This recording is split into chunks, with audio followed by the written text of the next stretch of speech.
2022 সালের সেপ্টেম্বর মাস তামিলনাড়ুতে রাজাগোপাল নামে এক ব্যক্তি তার 1 একর 2 সেন্ট জমি এক রাজরাজেশ্বরীর কাছে বিক্রির চেষ্টা করছিলেন। রেজিস্ট্রার অফিসে গিয়ে তিনি তো আকাশ থেকে পড়েন যখন জানতে পারেন তার জমি আর তার নয়, তা হয়ে গিয়েছে ওয়াকফ বোর্ডে। এই ওয়াকফ বোর্ড যে কেবল তার জমিই দখল করছে তা নয়, বরং পুরো গ্রামটিকেই দখল করে নিয়েছে এবং সব সীমা তো তখন অতিক্রম করে যখন তারা গ্রামের 1500 বছরের পুরানো সুন্দরেশ্বর মন্দিরটিকেও তাদের বলে দাবি করে। এই রকমই গুজরাটের সুরাট মিউনিসিপ্যাল কর্পোরেশন, যা একটি গভর্নমেন্ট বিল্ডিং, তাকেও ওয়াকফ বোর্ড নিজেদের বলে ক্লেম করে রেখেছে। জ্ঞানবাপী মন্দির থেকে শুরু করে কাশী বিশ্বনাথ মন্দির, চারমিনার থেকে শুরু করে তাজমহল, এরকম অনেক মন্দির ও স্মৃতিসৌধ ওয়াকফ বোর্ড নিজেদের সম্পত্তি বলে মনে করে। ভারতে এখন ডিফেন্স ও রেলওয়ের পর সবথেকে বড় ল্যান্ড ওনার হলো এই ওয়াকফ বোর্ড। রিসেন্ট রিপোর্ট অনুযায়ী এই ওয়াকফ বোর্ডের কাছে সারা ভারতে প্রায় 9 লাখ একর জমি আছে, যার এস্টিমেট ভ্যালু প্রায় 1.2 লাখ কোটি টাকা। রিসেন্টলি ওয়াকফ বোর্ডের ক্ষমতাকে কম করার জন্য পার্লামেন্টে একটি বিল নিয়ে আসা হয়েছে, ওয়াকফ অ্যামেন্ডমেন্ট বিল। অপোজিশন পার্টি তো সরাসরি এই বিলকে মুসলিম মাইনরিটির অধিকার বিরোধী হিসেবে ঘোষণা করছে। তো আজকের ভিডিওতে আমরা জানবো ওয়াকফ বোর্ড কি, কিভাবে কাজ করে এবং কেনই বা এর ক্ষমতা কম করার প্রয়োজন পড়ল। ওয়াকফ মানে হলো কোনো জিনিসকে থামানো বা স্থির করা। সোজা কথায় যা আল্লাহর নামে দান করা হয়েছে তাই ওয়াকফ। যিনি দান করছেন তাকে ওয়াকিফ বলা হয় এবং যিনি ওই সম্পত্তির দেখাশোনা করেন তিনি পরিচিত হন মুতাওয়াল্লি নামে। সম্পত্তি যদি একবার ওয়াকফ বোর্ডের আন্ডারে রেজিস্টার হয়ে যায় তবে না তো সেই সম্পত্তি আর কেনা যাবে আর না তো আর বিক্রি করা যাবে, এমনকি তা হস্তান্তরও করা যাবে না। এটা মনে করা হয় এই যে সম্পত্তি যা আল্লাহর নামে দান করা হয়েছে তার মালিক স্বয়ং আল্লাহ। ভারতবর্ষে ওয়াকফ বোর্ডের ধারণা সেই দিল্লির মসনদের আমল থেকেই চলে আসছে। প্রাচীনকাল থেকেই রাজা মহারাজারা, ইসলামিক সুলতানরা বড় বড় জমি, গ্রাম, এমনকি স্থাপত্যকেও আল্লাহর নামে দান করে দিতেন। আর এই সম্পত্তিগুলিকে ম্যানেজ করার জন্য লোকাল কমিটি নিয়োগ করা হতো। 1947 সালে যখন ভারত স্বাধীন হয় তখন ওয়াকফের নামে দান করা সমস্ত সম্পত্তি সঠিকভাবে ম্যানেজ করার জন্য ওয়াকফ বোর্ডের প্রস্তাব করা হয়। 1954 সালে প্রথম ওয়াকফ আইন আসে এবং ওয়াকফ বোর্ড গঠিত হয়, যা সারা ভারতে ওয়াকফের নামে দান করা সমস্ত সম্পত্তি সঠিকভাবে ম্যানেজ করা শুরু করে। এই আইন অনুসারে একটি সেন্ট্রাল ওয়াকফ কাউন্সিল তৈরি করা হয় এবং প্রতিটি রাজ্যে একটি করে ইন্ডিভিজুয়াল ওয়াকফ বোর্ড গঠন করা হয়, যা ওই রাজ্যের সমস্ত ওয়াকফ প্রপার্টিকে ম্যানেজ করবে। এবং সেন্ট্রাল ওয়াকফ কাউন্সিল যেরকম পলিসি গঠন করবে, যেরকম ইনস্ট্রাকশন দেবে, স্টেট ওয়াকফ বোর্ড ঠিক সেই রকম কাজ করবে। এরপর 1995 সালে আরও একটি ওয়াকফ আইন আসে যা তাদের পলিসিগুলিকে আরও বেটার করে এবং এতে একটি মেজর চেঞ্জ আসে 2013 সালে। 2013 সালের অ্যামেন্ডমেন্টের আগে কেবলমাত্র মুসলিমরাই এই ওয়াকফ বোর্ডে দান করতে পারতেন, কিন্তু এই অ্যামেন্ডমেন্টের পর সব ধর্মের মানুষদের জন্য তা ওপেন করে দেওয়া হয়। অর্থাৎ আপনি যদি মুসলিম নাও হন তাও কিন্তু আপনি এখন ওয়াকফ বোর্ডে দান করতে পারবেন।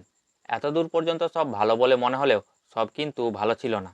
এই অ্যামেন্ডমেন্টের ফলে ওয়াকফ বোর্ডের কাছে অনেক ক্ষমতাও চলে আসে কোনো প্রপার্টি ক্লেম করার ক্ষেত্রে।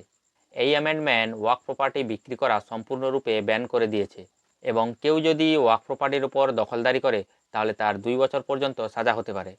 আর ওয়াকফ বোর্ডের ক্ষমতাগুলোর মধ্যে সবথেকে বড় ক্ষমতা হলো সেকশন 40। এই সেকশন অনুযায়ী যদি ওয়াকফ বোর্ডের মনে হয়, কেবল মনে হয়, তাহলে তারা যে কোনো সম্পত্তিকে নিজেদের বলে দাবি করতে পারে। এর জন্য তাদের কোনো প্রমাণ দিতে হয় না।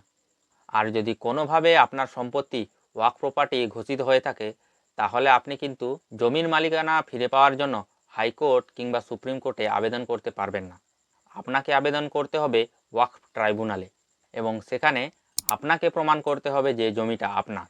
এই প্রভিশনের কারণেই ক্ষমতার অপব্যবহারের আশঙ্কা তৈরি হয়, যা ওয়াকফ বোর্ডের কার্যকারিতাকে প্রশ্নের মুখে ফেলে দেয় এবং এই প্রভিশনের কারণেই ওয়াকফ বোর্ড অনেক সম্পত্তি বানিয়ে নিয়েছে। ভারতের বিচার ব্যবস্থায় সাধারণ নাগরিককে সবসময় একটি রিল্যাক্সেশন দেওয়া হয়েছে। এই যেমন কোনো ব্যক্তির ওপর পুলিশ কোনো চার্জ লাগালে পুলিশকে প্রমাণ করতে হবে যে সে দোষী, নাকি সেই ব্যক্তিকে প্রমাণ করতে হবে যে সে নির্দোষ। অর্থাৎ ভারতের বিচার ব্যবস্থার সাথে ওয়াকফ বোর্ডের নিয়ম ম্যাচ করে না। তাই ওয়াকফ বোর্ডের ক্রিয়াকলাপকে কিছুটা নিয়ন্ত্রণ করার জন্য বর্তমান ইউনিয়ন ল মিনিস্টার কিরণ রিজিজু পার্লামেন্টে একটি ওয়াকফ অ্যামেন্ডমেন্ট বিল প্রপোজ করেন। এই বিলের মাধ্যমে ওয়াকফ অ্যাক্টে কয়েকটি বড় পরিবর্তন করা হবে।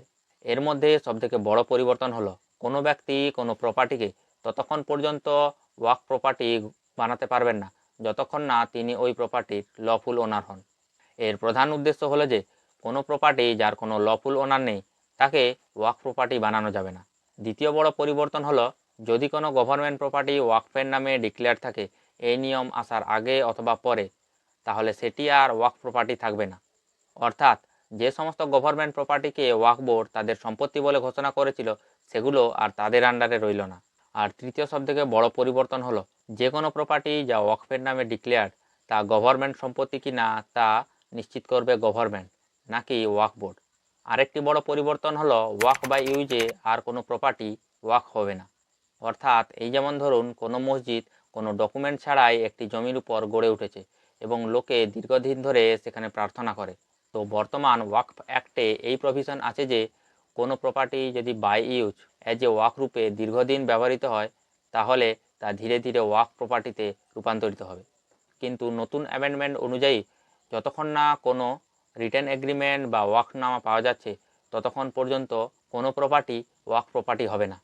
এই বিলে এও বলা হয়েছে যে ওয়াকফ বোর্ডে ফিমেল মেম্বারও থাকতে হবে। এর ফলে কিছু লোক এই বিলের পক্ষে বলছে যে এই বিল ট্রান্সপারেন্ট ও আধুনিক।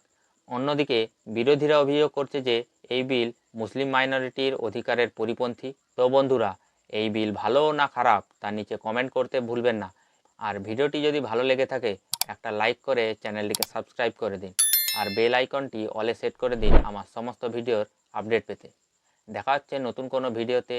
ধন্যবাদ।